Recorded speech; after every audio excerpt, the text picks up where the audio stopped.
সালাম আলাইকুম রহমতুল্লাহ। এটা সাম্প্রতিক বিষয়ের একটা গোলাম মাওলা রনির একটা পোস্ট নিয়ে কথা বলার ইচ্ছা। অতি সম্প্রতি কারিনা কাইসার ইন্ডিয়াতে মৃত্যুবরণ করছেন, এটা সবাই জানেন। কারিনা কাইসার জুলাই যোদ্ধা ছিল, এই জন্য অনেক আওয়ামী লীগার অথবা অনেকেই তার মৃত্যু নিয়ে উপহাস করছে, বিভিন্ন কথাবার্তা বলছে। এরই প্রেক্ষিতে সাবেক উপদেষ্টা মোস্তফা সরোয়ার ফারুকী একটা পোস্ট করছিল, মানে লাশের উপর নৃত্য করে যারা উল্লাস করতে পারে তারা মানুষ নাই, জাতীয় একটা পোস্ট আর কি। আমি ব্যক্তিগতভাবে আসলে মোস্তফা সরোয়ার ফারুকীকে মোটেই পছন্দ করি না, কারণ তার নাট্য জগতে তার যে খারাপ অবদান, আমি এটা খারাপই বলবো।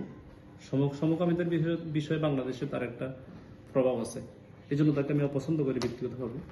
তারপরে তার পোস্টটা আমি সমর্থন করি, যেহেতু লাশের কেউ মৃত্যুবরণ করছে, তার উল্লাস হয়েছে, এটা আসলে কাম্য না, তার সে এটা প্রতিবাদ করছিল। গোলাম মাওলা রনি তার এই পোস্টকে কেন্দ্র করে লিখেছে, বাংলাদেশে লাশের উপর নৃত্য এবং লাশ পুড়িয়ে ফেলার সংস্কৃতি নাকি মোস্তফা সরোয়ার ফারুকীরে শুরু করছে, অর্থাৎ ইন্টারিম গভর্নমেন্ট নাকি শুরু করছে, বা সেটা অতি সম্প্রতি করছে। এই পচা মস্তিষ্ক, এই বিবেকহীন মানুষ সম্ভবত ভুলে গেছে 2006 সালের 28 অক্টোবরের কথা। কিভাবে প্রকাশ্যে মানুষকে সাপের মতো পিটিয়ে হত্যা করে লাশের উপর বাপ্পাদিত্য বসু সহ অসংখ্য আওয়ামী লীগের ছাত্রলীগের কর্মে যুবলীগ নৃত্য করেছিল মিডিয়ার সামনে, পুলিশের সামনে। এটা তো ভুলে যাওয়ার কথা না, এটা একটা ইতিহাস। এবং সেই হত্যাকে বৈধতা দেওয়ার জন্যই মূলত গোলাম মাওলা রনিরা বিভিন্ন সময় বিভিন্ন কথা বলে থাকে। 2013 কিংবা 14 সালে ফেনীতে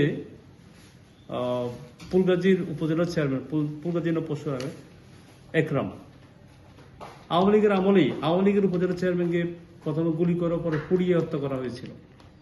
এটা বাংলাদেশেই ঘটেছে এবং আগেই ঘটেছে। 5ই আগস্টে গাজীপুরে থানার ভিতরেই 4জন না 5জন জুলাই যোদ্ধাকে যে মেরে পুড়িয়ে ফেলা হয়েছে, এসব ইতিহাস সে ভুলে গেছে, এগুলো তার মনে পড়ে না। গত 16 বছর 17 বছর বিএনপি, জামাত, শিবিরের, ছাত্র দলের অসংখ্য নেতা আছে, অসংখ্য নেতার পরিবার আছে যাদেরকে মেরে ফেলে উল্লাস করা হয়েছে এবং অনেককেই মানে পুড়িয়ে ফেলা হয়েছে, রেকর্ড আছে। নাম বলা যাবে, কিন্তু সে এগুলো নিয়ে বলবে না, কারণ তার একটা ভীষণ আছে, তারা একটা ভীষণ নিয়ে নেমেছে মূলত। কিভাবে ইন্টারিমকে বিতর্কিত করা যায়, কিভাবে বর্তমান সরকারকে বিতর্কিত করা যায়, তারা মূলত এই ভীষণ নিয়ে নেমেছে।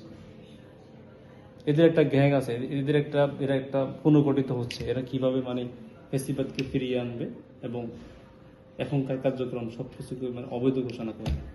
এই জন্যই মূলত তারা অতীতে সব অপরাধ তারা ভুলে গেছে এবং সব কিছুকে বৈধতা দেওয়ার জন্যই নতুন করে এই কথাগুলো বলছে। ইভেন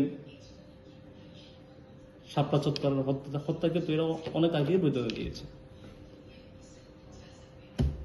আমি গোলাম মাওলা রনির এই পচা মস্তিষ্কের এই কথার নিন্দা জানিয়ে রাখলাম। আসসালামু আলাইকুম।